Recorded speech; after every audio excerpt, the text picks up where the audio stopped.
Hey there, rock and roll podcast fans. This is Mike Hoban. Welcome to Rat Tales, the podcast that brings you the music and stories of the Boston rock scene that grew out of the mid-'70s at the Rat and some of the other hellhole joints, each with their own sick charm.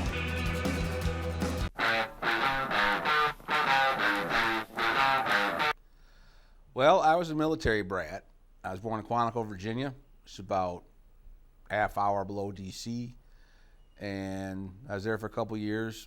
Then 58 to 63, I was in Camp Lejeune, North Carolina, Jacksonville, Wallace, towns like that.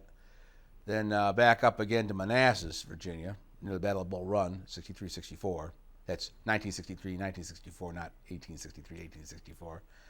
Then my folks split up, so my mother moved back to my grandmother's house, which is Clarkson, New York, which is 18 miles west of Rochester, 63 miles east of Niagara Falls. So it's like in the Rochester area. Moved up there in December of 1964, which is right when I Feel Fine and Beatles 65 came out. And my cousins were all Beatle maniacs. So before that, I was just like a Southern boy in the Civil War reenacting, and then my life was changed by rock and roll, to quote Lou Reed. Okay, I would say, first off, in the 5th grade, which is 1966, my classmate was a kid named Carl Tagliabue, whose uncle was the commissioner for the NFL later on. And he had moved up from New Jersey to, upstate New York there, western New York, around the playground in the 5th grade. We're 10 years old. And he's like, hey, you got to check out that new Beatles record, Yellow Submarine. So, all right. And because I wasn't really into music, I was like more into playing Army, and my dad was a career Marine, so I was like, would have been doing stuff like that. And then I was hanging out with Carl right after my dad died now in '67. So I used to go over to his house, and he was playing 45s on this old record player. So I think by '68, he had Journey to the Center of the Mind by the Amboy Dukes and other assorted. We're starting to get away from the bubblegum stuff and into the heavier stuff. Then one time he calls me up at my house. Hey, there's this FM station, and they're playing rock. And that was WCMF in Rochester. Now, the Boston folks had BCN. So that was the birth of, classic FM rock there. So now we're up to 68. Got a paper route. I was 12 years old. Had my own money. So bought Beatle records. Bought Sunshine of Your Love as a 45. Bought the Big Brother Holding Company 45s. Cream. So now it's classic rock. So then 2 years later, I kept bugging my mother for a guitar. So Christmas 1970. She bought me a $9 Sears guitar. Christmas Day, first thing I tried to play was I'm Yours and I'm Hers off the first Johnny Winter album on Columbia. So it's kind of like an open delta tuning thing, but I was like out of tune anyway. So, and I got the E string, so I was like, wow, this sounds like the beginning of 8 Miles High, but what's the rest of the chords? Because I didn't know any chords. Then another kid that I went to school with, his name was Matt Sable, and he just put out a CD in Rochester. He was in the paper there. So that's the wonders of Facebook. Everyone I ever went to high school with, I know what they're up to and everything. So here it is. The guy that taught me my first bar chords, my Black Sabbath, Grand Funk Railroad bar chords. He made a CD. So I'm like, more power to him, man, And so let's see. Now that's 70, 71. I'm still learning how to play guitar. Then Circus Magazine, you get all these Kinks albums for $2.49. So I ordered them, and they were in reprocessed stereo, really abysmal. The mono was clearer, but I got Kinks live at Calvin Hall, and I heard Dave Davies, and that just blew me away because I think once I finally could figure out a whole bar chord, wow, I could do You Really Got Me, So I was getting up to 15 doing that.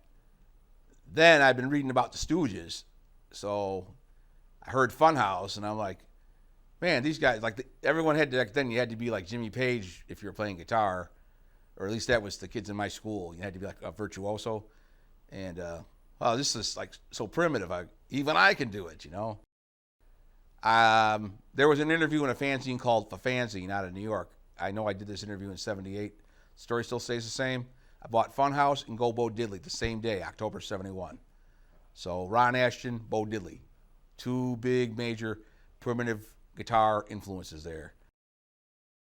Followed up with the first Stooges album around December '71, and all that "Wanna Be Your Dog" riffage and "No Fun" riffage. Wow, I can play along with this. So I was kind of getting there. And then I just kept on playing through high school, jamming on blues with folks, playing classic rock in basements, and getting stoned. And drinking Genesee beer. We can't forget Genesee beer. So I'm there, in Western New York, and I got out of high school. And that's right, I wasn't really a musician. I was actually a fanzine writer that dabbled in guitar. So then the Dictators album came out, and hey, these guys that did this fanzine, they actually did a record. So I had, through my fanzine, got in touch with the guys that ended up doing the whole Gulcher label and all that, and the Gizmos and everything. So I moved from Western New York out to Bloomington, Indiana. That was right after my grandmother died in Detroit. That was May of '75. So I was out there, and the fellow that edited the fanzine, he said, well, you ought to make a record. He heard some tapes I did with my high school band, O-Rex. So I gathered a bunch of guys from Indiana, and we made that first Gizmos record. Now, I didn't think nothing was going to happen from it, and I was 19, so I was like, maybe it's time to grow up and be a career Marine like my dad. So instead, I went in, and I'm in the middle of boot camp, the summer of '76, and then punk rock just split open. So I was first I was the Raspberries broke up, man. Music's dead. Ain't nothing happening. So I got stationed out in Camp Pendleton, California, August of '76. I called up Fast Freddie Patterson. Hey, man, Eddie Flowers gave me your number. What's going on? He goes, go on down to Redondo Beach. Go see the Ramones. So I said, all right. And the first thing I saw the Ramones. I was 20 years old, and I was like, man, I messed up. This is what I should have been doing. So, I was shooting machine guns by day and wanting to play guitar by night, but I wasn't Ted Nugent.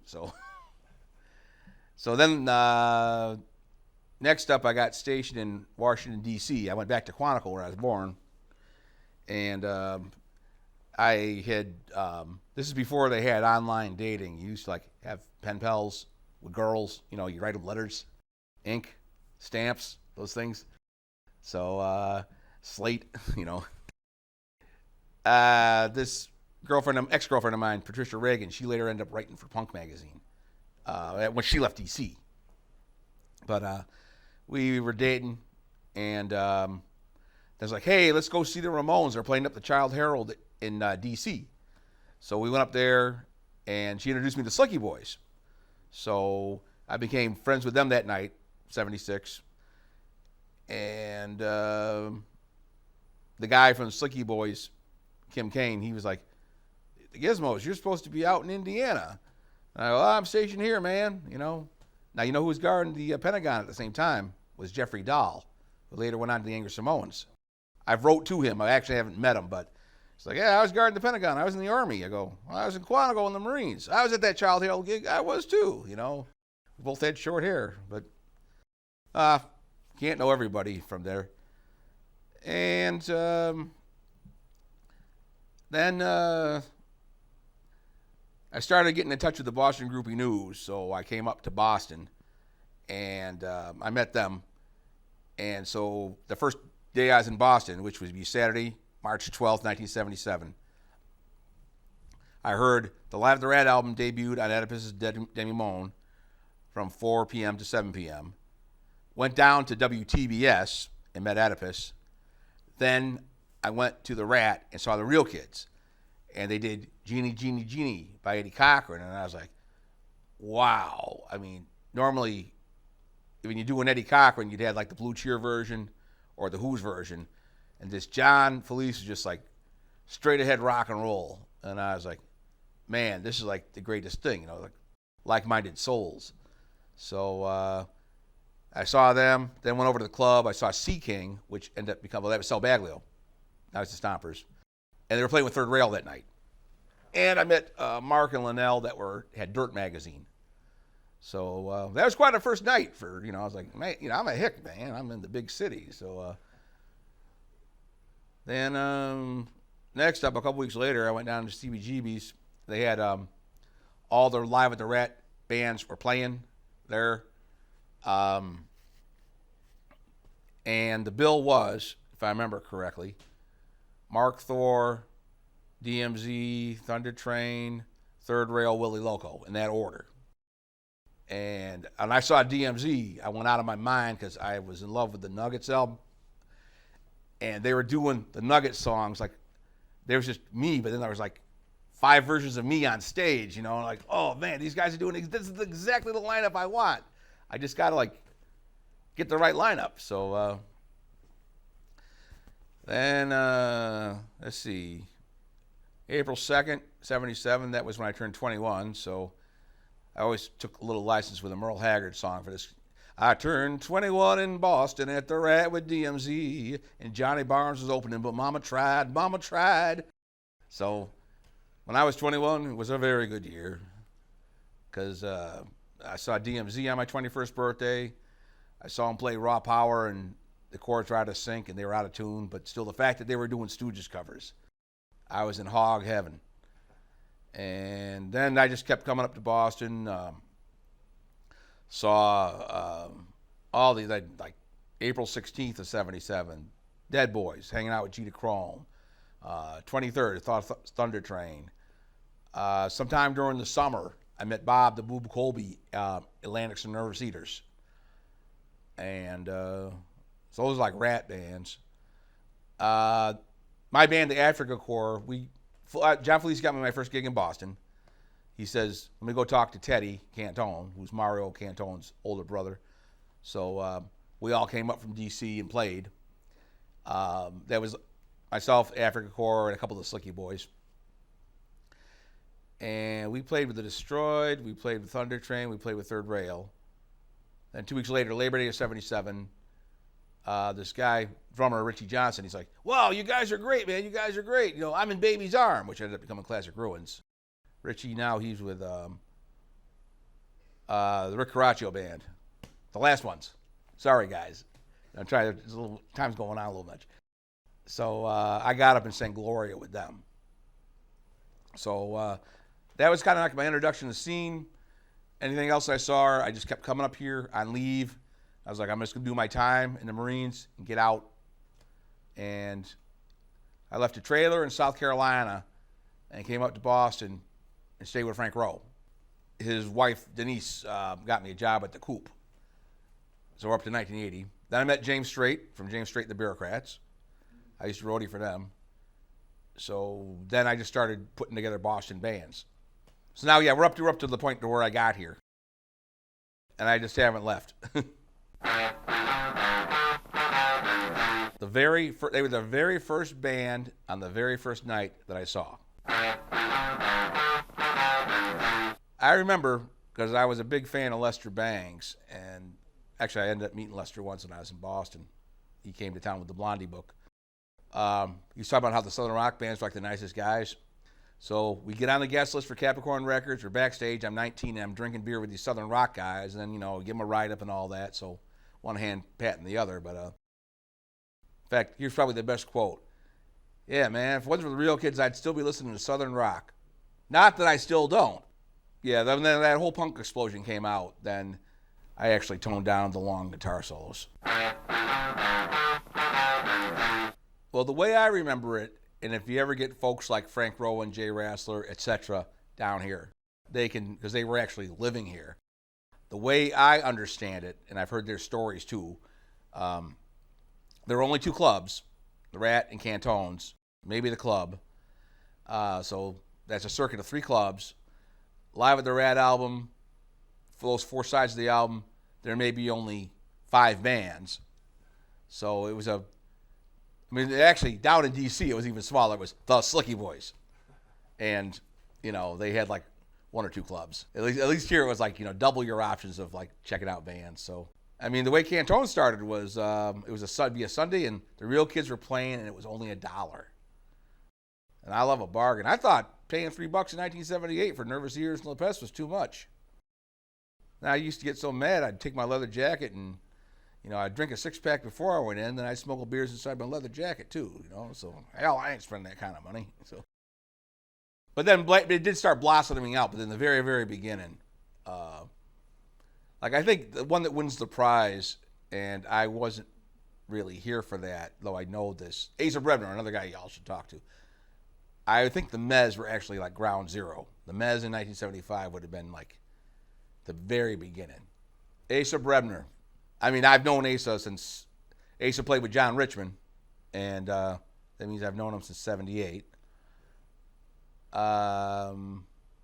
So I know I've heard Asa's version of a lot of stories, pertaining to the Mez and all that.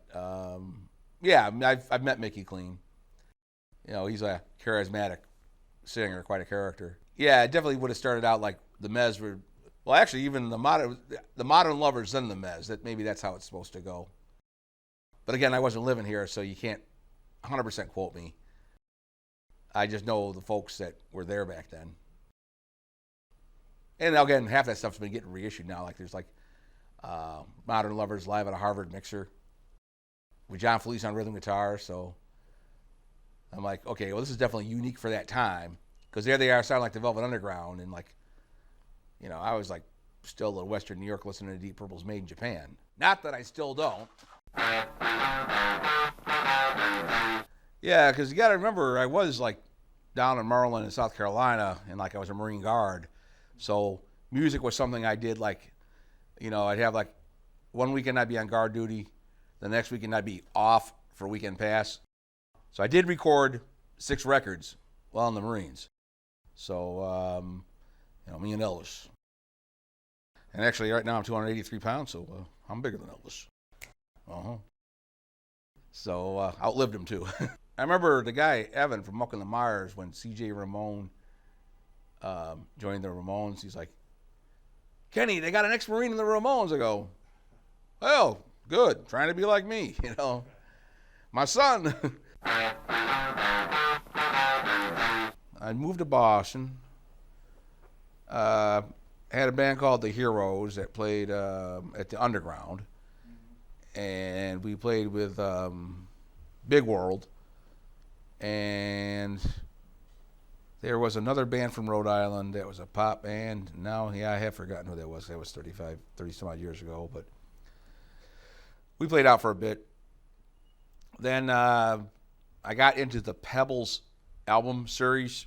And so I was really, really into garage. And then I formed a Hopelessly Obscure, which is kind of like my version of the Liars, basically, So, and I did that band from about 81 through 86. And I did put out a few records there. I hope a clown died in Marvin Gardens tonight.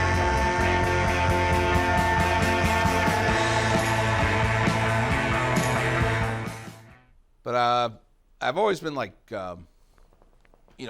jamming with various combos, or somebody needs a guitar player, more than happy to play. So I was 80s, I was all over the place. Elpo from the Real Kids called me the mayor of Alston.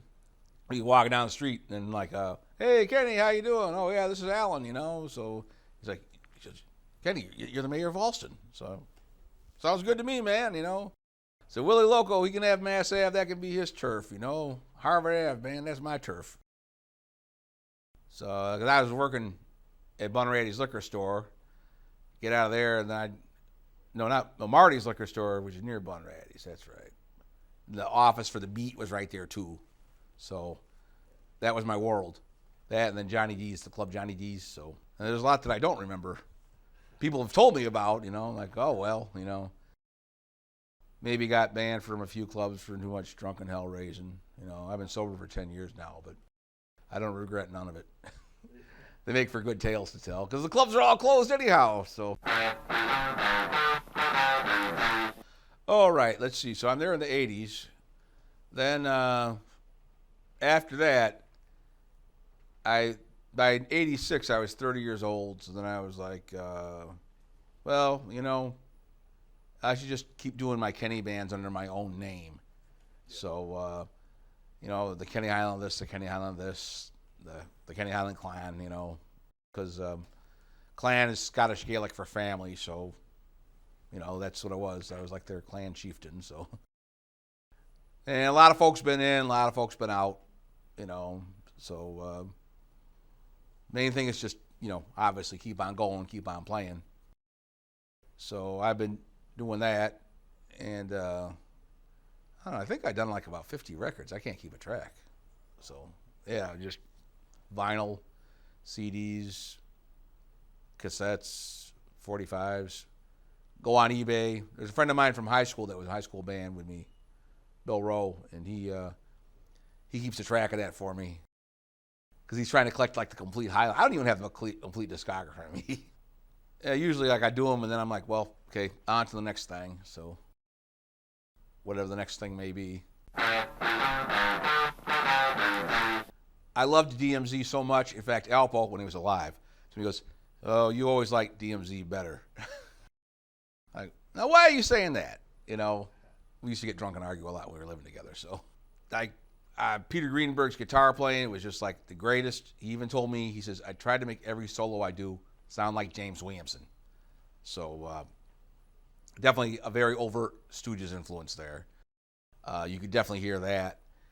And I think, because I probably even reviewed him for some fanzines back in the 70s, but, the usual type of rock writing is so-and-so meets so-and-so, like it's a horror movie. So, okay, these guys are all friends of mine, DMZ, but I would have said Funhouse meets Nuggets. Because, again, that first gig I saw down in CBGB's, they're doing TVI off of Funhouse, and they're doing Let's Talk About Girls off of Nuggets. So, and that was 2 albums I had in Western New York, and I was like almost about the only guy into that stuff. Then I come here and there's like this whole band in Boston doing this kind of stuff. So,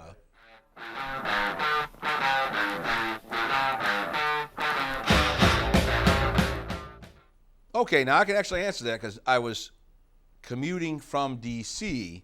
to Boston, and I had just left Indiana, and I had also left Western New York. I think in 76, I was counting it up the other day, I lived in 5 different states, which is great because that's why I joined the Marines so I could travel. And yeah, like I never went overseas, but 5 different states, So, and true to form, I found music scenes in each. So, yeah, there's definitely a Boston sound, and yeah, you can definitely say garagey because the New York sound, it was definitely more Ramonesy, and it seemed like more of a downtown city thing. Like that whole CBGB's album, all those CBGB's bands, they were a lot, I wouldn't say polished, but they seem more urban, whereas the Boston bands were more basic. In fact, the more I think about it, it all goes down to Chuck Berry and the Pinky Trick. And there were more bands from the North Shore of Boston. They were riding on that Chuck Berry rhythm. Then, New York band, you got the Ramones, Blitzkrieg Bop, straight bar chords. And you never saw Johnny Ramone playing like that with the Pinky Trick. So I think that alone, you're right, that's the distinction there. Because then, like Blondie never used a Chuck Berry progression. Tough Darts, I can't think of them using a Chuck Berry progression, or Richard Hell. Yeah, I didn't even hardly listen to them New York bands too much anyway. So, yeah, in Boston, they were more rock and roll, more basic, more Chuck Berry. And definitely John Fleece and Peter Greenberg were both definitely riding out that pinky thing. So, and doing when bending the strings, like the single string T-Bone Walker thing that Chuck Berry had. So, I would definitely, if we had to say that was the difference, that's definitely the difference. Whereas from being down in D.C. now, because this is a tale of two cities, because I had lived in the two cities, down in D.C., I also thought because of its proximity to the South, there's definitely a lot more rockabilly type influence down there. Like, I never really saw a Boston rockabilly band that somehow I just, like, well, it sounds like Yankees trying to play Southern. It just wasn't quite right. I've heard Yankees try to do bluegrass in Harvard Square. I'm like, no, this isn't right. I was down in Asheville, North Carolina last year on vacation. I sat in with a string band. So bluegrass is faster. String band's a little bit more slower. It actually sounds more like Irish session. All I was doing was my Luther Perkin licks on my guitar for my Walk the Line, and it fit. So I'm like, wow, okay, that's the missing link. Here I am in the mountains of North Carolina, and that's the missing link. So, yeah, that definitely, there's like that more of a Southern, rockabilly type of sound down there. I mean, like the Slicky Boys had an alter ego called the Wank Tones, and they would dress up, like rockabilly guys. Then one time I was down there, they did a Wank Tone show in the afternoon, and then they were the Slicky Boys at night. And costume changes too. Definitely more costume changes than like Boston or New York. Okay, Nervous Eaters. I saw them. First time was with Atlantics. I really liked the Talk Loretta 45. In fact, for me, and I'm just going to tell it straight out, Nervous Eaters with Stanley Clarke on guitar.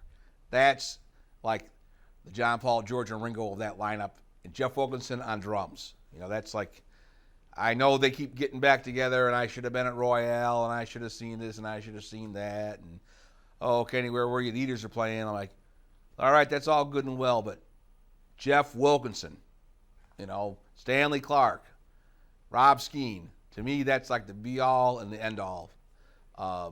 That's the, as they say, classic lineup.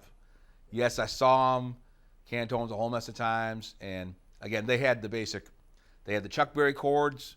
One time during a sound check, Wilkinson started riffing on Get Off My Cloud. So those North Shore bands, they definitely had a 1965 Rolling Stones kind of influence, very heavy Rolling Stones influence. Elpo even admitted to me, he goes, yes, I modeled my hair on Brian Jones. Look at the Red Star album. That's my opinion on that. I told Steve one time at the Rat Cataldo, I said, hey, man, I found for $1 at Nuggets, I found that St. Stephen album. That's like a schlockadelic record, but there's this song, A.A. Podé, and like he's doing like these Disraeli Gears leads, like both of them double at the same time. You like listen to it on headphones. So I was like, wow, this is great, And he's like, yeah, I was down in New York. I played with some of Tim Rose's band. Cataldo's still around. She'd actually refute, doesn't think whether I'm like jiving or anything, but I really like that St. Stephen record. And the Rat records, Talk to Loretta on the Rat label. Then, and Go Get Stuff was the follow flip we just had, if I remember correctly. I thought the Elektra record, way too overproduced. Eric Lindern's a good friend of mine, produced a bunch of records of mine, but it didn't fit, I know they were trying to, like, quote, make it, and it was just too over slick. So, my apologies, not for my taste. But the Eaters back in the 70s, yeah, great band. Live. And I think when all those bands were playing at Royale, Liars, DMZ, Robin Lane, and Nervous Eaters, they all said, oh, we got signed to a major label, and it was our nightmare. They made us try to change our sound and this and that, and then the albums ended up in the cutout bins anyway, so that's when I bought them. So that's too cheap to pay full price. I'll admit it, too.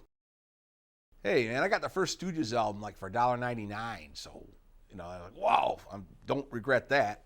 So that was, I still follow. I think, actually, when I was singing the Johnny and Jumper Cables, I'm sure we probably played with, we ended up playing with a lot of the old 70s bands a lot, but that was just because, like, we're old, we're, quote, scene veterans, So we always get lumped into. There's a fellow that drummed with both me and John Fleece named Pete Taylor. Pete played on the John Fleece and Lowdowns record. He calls it when all them old folks get together. Well, that's a dino show. So that's like when the old dinosaurs, the old geezers get together and they all play. You almost expect like the 50s revival. Richard Nader presents the 50s at Madison Square Garden. Let's trot them out one last time, But folks still go, so, I mean, I might not make it myself, but everybody else should go. Oh, another great band, yeah. We're going back from that era now. Well, again, I first saw them when they were Baby's Arm. Frank told me that in 1977, they had 13 different bass players. I said, I just want to know who was playing bass November of 77 when it was African Cork, Classic Ruin, African Cork, and Baby's Arm at Cantones. So we think it might have been Kit Dennis. But Richie Johnson was on drums. Now in the last ones were Rick Caraccio. And Danny McCormick was in the Liars. And Billy Cole was the other guitar player with Frank then in 77. Then the way the story allegedly goes, I guess Billy Borgioli didn't want to cut his hair. And they were worried about the image thing because the Red Kids had gotten signed to Red Star at least. So they swapped guitar players. So they went from Billy Borgioli. It was kind of like, trading baseball players. Where Borgioli goes to Frank and Cole goes to Felice. So I want to say that Classic Ruins actually became an entity. I think I saw them play on New Year's Day of 79 or 80. And that would have been the Geraldine Ace of Hearts record. And I remember that Slow Down was in the set, and then Frank did like this Jeff Beck, like where he bent the string, like the E string down about. I was like, wow, great stuff, And I was like very hungover from New Year's Eve, so I was like, yeah, Frank started rocking it, and he's still rocking it. He's going to be doing his 60th birthday party at the Midway Cafe in August. I've put a maybe on that without getting into too much of my health problems. I got diabetes, and I got edema where I got bad circulation on my leg, and all this other crap. So, I think I overdid it on the 13th of November. I went out to 3 different shows. And so I went to see Rocky Erickson Royale, and I'm standing on a cane. And I really felt like a geezer, and everyone's like, what's wrong with you, man? What's wrong with you? And my blood wasn't circulating right. That's why the minute we had to sit down here in the chair, I was good, But Laverne Baker, she lost both her legs to diabetes. She still went out on the stage and sang Jim Dandy the Rescues. That's what I would do too. So, folks are like, well, you better watch that leg with your diabetes. You're going to lose your leg. I go, I'll dress up like Adam Ant and go out with a peg leg on stage. Don't think I won't. Because if it's time to play, it's time to play. So, well, don't forget, Jeffrey even put it his own way. Don't give it up now, which I found very prophetic. I was there waiting for my discharge from the Marines, which Ronald Reagan signed, though I doubt he remembered it. And I was in a trailer in South Carolina listening to Don't Give It Up Now. And I'm like, yeah, that's so prophetic. That's like, keep on going at it, So I always had that as a kind of like a mantra. Yeah, that's the whole thing with the guys that are still around from then, the scene veterans, is that they have still kept on playing because the music's in their blood. So, and I don't know, what the hell else you going to do, Yeah, after Alan came back from France, and a lot of this is inside the story, all kinds of girls, the Cheryl Egan Donovan tale. Alan was almost practically homeless. So he was going through his second divorce. So, and I was like, hey man, I hate to see one of the real kids out on the street. So, I took him in, and he stayed for a while, let's see, he's dead now, so I can say this. All right, Alan, I'm going to keep you off of heroin. We're going to drink instead. So I kept him off of dope. We both got drunk. And we just sitting around listening to like a lot of George Jones records all the time. We wrote a few songs together too. So like every time I turned around, he was like playing my acoustic guitar or playing my copy of Pet Sounds. Or once he was trying to impress this like punk rock girl with green hair, who was like 20 years old. So he's like, now listen to this Move album here, like Beautiful Daughter. Notice how Beatlesque this is. So I said, Alan, we should be sitting around with the pipes and the patches on our shoulder, like, analyzing the riff. Become a gizmologist. He said, yes, become a gizmologist. Then we stare each other in the wall. We like, drunk on Jack Daniels or something, like, mirror, mirror on the wall, who's the most mental of them all, Aaron Heller from Stanton Park Records, he was playing with me at the time. He called the house. I said, yeah, Alpo's playing the New York Dolls, and he's standing on top of a chair right now, naked and drying his hair and doing like this Indian war dance because he's part Micmac Indian. So I said, yep, things are normal here, We ain't drank that much today, so. So yeah, there's like a lot of, funny stories like that. I've heard Alan's life story too, just all kinds of stuff. So his brother, Connie, was in the Marines too. He's like, oh, you remind me of my brother. I said, well, I'm trying to make you straighten up and fly right, man. You got to get off dope. So, but, in the end, all that drinking and drugging and everything, it did finally kill him, weakened his heart. So it's like, of all that music he did, he gets one sentence in, the back page of Rolling Stone. Alan Paulino, bass player of Real Kids, died at 51. Like one little footnote. So that was a national magazine, but still it's just like one little footnote. So don't let it be, that's my moral, is don't let it be that way while you're around. Another tragic death, actually, Matthew McKenzie, Ready Teddy. I really liked, the Novelty Shoe record. I saw them in 77, probably with the Nervous Eaters. But Matthew died about 80-something, 88 maybe. And right after he died, well, his last gig he ever did was with Pete Taylor and Billy Cole. They had a band. And it was on a rainy Tuesday night at TT's. So this guy, like, he went to France with Willie Alexander, and he's like, Tuesday night at TT's, what the hell's that about, I mean, I don't even know what was the musical trend back then, but this should be like Saturday night music, but it wasn't.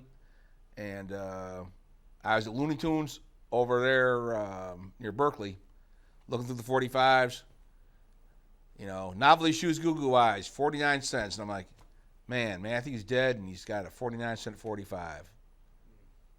I was down in Providence, Rhode Island after Lou Miami died. There was an In Your Ear Records there. Lou's dead. Well, his albums are still $2.99. So it's like you die and then you're in the cutout bins, and that's kind of like a tragic tale. But that's the underappreciation of certain particular artists. I would definitely say so, yeah. First it was like, wow, they're going to France, that was like a really big deal. I can remember being at Storyville right before they went, and late 82. So I think it was like 83 that they went there. And because I didn't see them for a while. They were really like over there like a lot. But then by 84, I ran to Alan at the Rat, and he'd already like been in a coma. And the Marshalls were playing in the Rat balcony. So we're like, yeah, let's jam, man. So we did Who Needs You by the Real Kids, And hey, guess what? Alan knew the bass parts. Then he's like, we're like really drunk, and he's like, yeah, man, let's like piss in the same toilet like brothers. I said, all right, man. So, they're. By then, I think he'd actually been kind of brain dead from the coma by then for a little bit. So he like really started to like get out of his mind. But I was like trying to like run equal siding with him, just short of like, as Molly Hatchet sings, flirting with disaster, like Alan would just go straight for the disaster, and I'd be like flirting with it. So I would know when to pull back. At that time, Boston Groupie News was the only newspaper that was out there. The Noise didn't come out till 81, and gee, it was ironic how the format was very much the same, So, yeah, back then for chronicling all that, I mean, the website's really great about way back then. the folks from then or whatever. So, who's alive, who's dead, and, people laying down their memories and all that kind of a thing. Yeah, they covered the whole scene, because that was my introduction to the whole scene. Because, again, otherwise, I'd be down in D.C. with the Slicky Boys, or I'd be like, watching Skinner in Indianapolis or something like that, which I'm glad I did, too. So, Torture Tour. Ronnie Montrose got up with Rosalind Collins on Tea for Texas. Then 2 years later, I saw The Real Kids. My hair was down to there, and then... Actually, I looked like Billy Borjoli. I had Billy Borjoli hair back then. Bob Colby is a very intelligent individual. The Real Kids do the boob about him. And he did do a fanzine called Frenzy, which was the 70s. And I know that Frank Rowe, some version of a Classic Ruins or whatever, would have played benefits, for Frenzy magazine. The lineups would have been like stuff that you would want to, what this era that you're talking about. And, so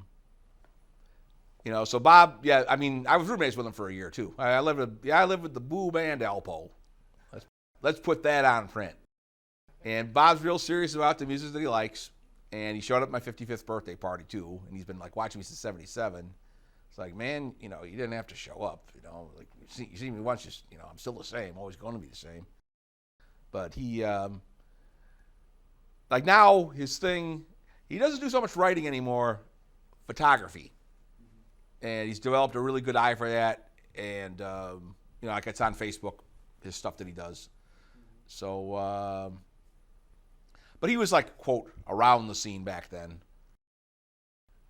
But I think also, the scene, as small as it was, say, 77 or so. I was 21, and then there's, we're all, just in our 20s, and we're out drinking beer and going to punk rock clubs versus, I saw Thunder Train out in Framingham at a place called Timothy Two's, and I love Mark Bell. He's my old friend. Thunder Train, all that, but they were a little bit more suburban, a little bit more metal, glam. So there'd be a suburban band, or Sass from Revere. I don't know those guys, but they were just always so, they were Revere. And there was a little bit more going over the edge, when you're in Kenmore Square. I would probably say there were more suburban bands wore skinny ties during the Knack period than. I never saw DMZ wearing skinny ties. They would have worn scarves and jewelry, There's those glam rock shots. They got to talk about it. And Mick Rock did those, though. The guy that, yes, he did. Now, one person you can't talk to because she's dead is Jay Rassler's old girlfriend, Lynn Chula. But she sang with me for a bit, and we'd always talk about Pope back then. So I've seen her photo collection, and she told me plenty of DMZ stories, which, well, they're all still alive, so I won't say nothing. I'd say bring them down here, and then plenty of good stories, though, And they're opening for so-and-so, open for this one, open for that one. Especially, because DMZ, if they were signed to Sire, the acts that they were paired with, I thought that was really cool that Sire was trying to sign these cutting-edge bands at the time and doing something that wasn't disco. Because that was the airwaves back then. That and Fleetwood Mac's Rumors album. Both of which I've grown to love, though. Now time has turned it on more. Gee, that wasn't so bad. Because the crap that's out now, man. Arr! I don't want my MTV. Take it back. Take that thing right out of here. Well, and now I'm a historian and what I might also would call a Gizstorian. That's Gizmo historian. And this is those David Frick type guys from Rolling Stone that think they know everything and they're on MTV talking. That's just one man's opinion, and opinions, we all know what that's like, and everyone's got one, and they all stink. So, anyhow, if the music scene is boring, something comes along as a catalyst to make it exciting. Point in case being in the 50s, it was Perry Como, and then Elvis came along, and all of the neo Elvises who were even better. So that's the 50s. Then we got into the Teen Idol thing, and it was ho hum, and then the Beatles happened, so the whole British invasion. So then, by 75, is like Led Zeppelin and the ilk had really become like the bloated carcasses of rock, and then all of a sudden the Sex Pistols come along. So there was a revolution then, and I didn't think it was quite that earth-shattering, but they keep claiming that 91 was like the year punk broke with Nirvana and all that, so I'm like, okay, I'll give them that. Now, you know who actually differs from me on the opinion of Kurt Cobain? John Felice and I were talking about 90-something, and I said, well, John, I'd say Kurt Cobain did write some good songs. He goes, no, Kurt Cobain wrote some great songs. And like, well, John, what are your songs? Garbage? The thing is, we all been around before Kurt Cobain. We all been around after Kurt Cobain. So he happened for his little bit of time. In grunge, that was cool, but it killed off 80s hair metal, man. What the hell, I would definitely want to drag him here in the studio to get him to admit that, but yeah, he admired Kurt's songwriting. We were discussing it on that way, so you'd be surprised at like what I've gotten people to admit for musical taste, stuff that I would like blatantly say, oh yeah, this is the greatest, So, like in the Real Kids movie, I think right before I did my film, and I ran to Felice at the laundromat over in Somerville. So I was reading an issue of Guitar Player, and I'm like, John, look, Alex Lifeson from Rush is on here, man. So then inside the movie, I'm there with my guitar on my porch. I started playing Working Man by Rush. I go, this is for John Felice right here. Da-dun, da-dun, da-da, da-dun, da-dun. And like, Felice hates classic rock. We used to have this jam going on at the Kendall Cafe, and like we'd all just start like going off on these like real dinosaurs. Like, ZLX, I hate that station, because it's just been like overdone. I probably had a few drinks in on me, so I probably would have, it was fine. Let's find some annoying classic rock cover, Funny how people I start playing Southern rock in this city, and man, people like ready to like start the Civil War with me or something, But I like guitars, all kinds of style guitars, so that's I appreciate them for that. There's the classical stuff that I can't do, and there's the jazz stuff that I can't do, and rock, blues, country, that's what I play, so. He's a very good slide player. And his Jeff Beck licks are phenomenal. In fact, I'll even tell the story before he does. Back in 1969, the Boston Tea Party and all that. Again, I was in junior high. I was too young for Woodstock, and I wasn't living here, so I couldn't see that. Oh, and then New York City, the Fillmore. Too young. And I think within 1 week of the late 60s English blues revival, Frank had seen Peter Green with Fleetwood Mac, Jeff Beck group with Rod Stewart, Truth album, and I don't know, maybe there was some band named Led Zeppelin in there, I'm not sure. Or it was either Zeppelin or Cream, but I definitely, the one that was the wild card, though, was like Peter Green with Fleetwood Mac. At the Boston Tea Party, I've heard bootlegs of that. Like Rattleshake Snake going on for like 20 minutes with 3 guitars. It's awesome. So that's where Frank's influences are coming from. I think he has a very Jeff Beck style of playing. So does Billy Lucidian, that's with the Willie Alexander, with the Boom Boom Band. They both I've watched the little bits of Jeff Beck stuff that I can kind of do. I watched those guys back in the 70s, and I was like, oh, that's how you do it. They're like Jeff Beck disciples, so. I guess I peaked about 1976 with the Gizmos. Gulcher label. We got Right Up in Cream magazine. I remember then that first record got reviewed, December 1976. Here's the first Gizmos record. On the opposite page, Lou Reed's Rock and Roll Hard album. So I like to think that Lou read a review of me too, Probably not, but and And then Rex was another one that just got reissued by Gulcher. We were in Rock Scene. There's bands to watch out for. Rex from Brooklyn, New York. On the other page from Manchester, New Hampshire, Malpractice, Rhythm Section, Merle Allen on bass and Kevin Allen on drums, meaning my old buddy Gigi. So that was it, National Magazine. So that Gizmos and Rex, that was on. Gulcher Records has been reissuing a lot of my old classic punk stuff.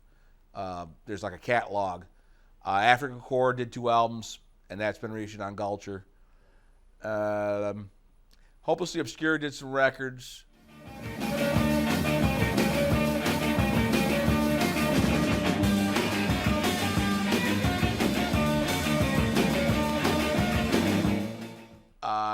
I know I did a bunch of records on Stanton Park records. That was like the 80s. Johnny and the Jumper Cables was on Stanton Park also. We were in the 1989 Rumble.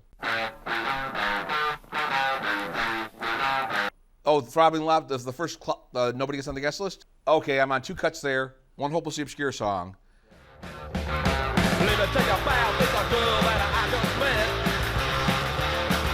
She looks real good to me. I know she's my best bet. And then at the time, Johnny and the Jumper Cables was a studio band. So, I'm on 2 cuts there. And I had met Chuck Warner at a record convention, and he had the Africa Core album. So, I knew him from then. And then he approached me about it. He goes, well, I really want to put, She's My Best Bet out on this record. So I said, okay, that's cool. So, that was my first Boston record, 1984. So 7 years after Live at the Rat, I heard Live at the Rat. I moved to Boston in 80. In 84, I finally did my first Boston record. Then I became a Boston band. But already I was starting to get that Boston sound. Not the Bosstown sound, because I had Eden's Chilled record back in 71. Got it for $1.97. They're like Cream Hendrix derivative. It's the Kenne Highland Clan, Gemini on a Full Moon. That's on Dino Records. And then also, I've seen the reviews, it's got the Bosstown sound, like, echoes the Nervous Eaters, Dead Boys, and all that. Yeah, that was like 1989. I was still trying to make like a 77 sounding record. So I succeeded at that. I certainly captured the era. I was there. If I can pat myself on the back and kiss my own ass. So yeah, I'm trying to think what else I've put out since then. 70s, 80s. Goody Goody Gumdrops. That was on Stanton Park. That was the 90s. And there's been a lot of Kenne Highland records on either Gulcher or Stanton Park, it seems. Airplay. I think BCN played the Jumper Cables pretty often. People would always tell me that they'd heard it on the radio, and then they'd buy me drinks. Then I'd end up with like biker women. So, and then with the Kenne Highland and his Vatican Sex Kitten CD, that has gotten play by Andrew Luke Oldham on Sirius Radio. So for me, as a Rolling Stones fan, this guy who managed the Stones is like digging it, even though my vocal sounds like Down the Road a piece off of Rolling Stones now. So that must have been why. But that's still cool though, so yeah, I've had some airplay. Thanks for listening to Rat Tales, Boston Rock Stories. Rat Tales is produced and directed by Lenny, Scolletta, and Mike Hoban, with a huge thanks to Medford Community Media in beautiful downtown Medford, Massachusetts.